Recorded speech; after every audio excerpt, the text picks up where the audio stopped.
Hey everyone, it's Carolyn Edlund, the founder of Artsy Shark. If you're interested in the business of art, I think you've come to the right channel, so consider liking this video if you find it useful and also becoming a subscriber.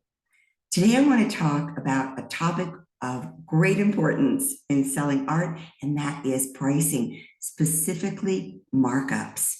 So if you're an artist who's selling your work directly to the public, I want you to think about how you are marking your prices up to include the time that you spend on marketing and sales, any advertising, whether you're going out to sell, whether you are hosting an event to have people in, all of your time that's involved in the marketing and sales process. Now, let's step back for a second and think about if you were consigning your work at an art gallery. You'd be handing over the finished painting, sculpture, whatever it is that you're selling, and they would take over the marketing and the sales process to try to get that out the door, sell it to a collector, and pay you for what you've made. And typically, a gallery will take about 50%. That may vary, but for the purposes of this illustration today, I just want to say 50%. So 50% of the work that's done in getting that art made and sold is what they're taking as their commission, their payment for their work.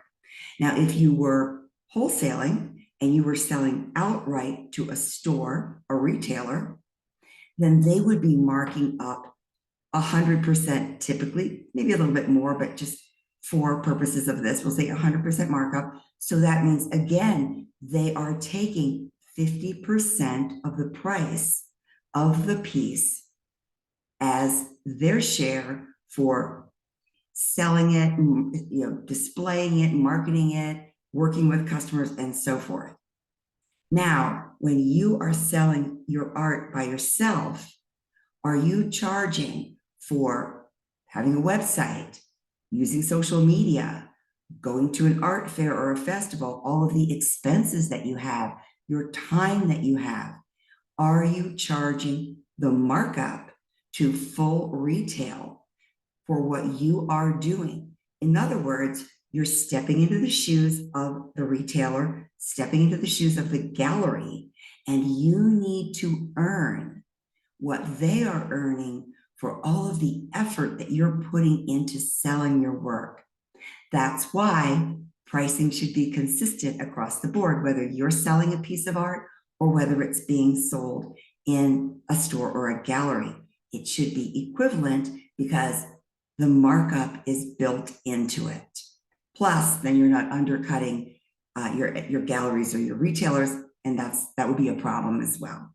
However, make sure that you are paying yourself for all the hard work that you're doing for getting out there and selling. If you're not, then much of your time is uncompensated.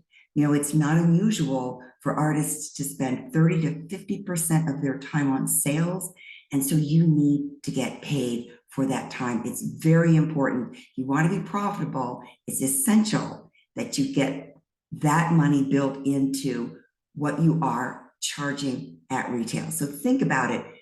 Are you including the markup that's necessary, or do you need to rethink your pricing?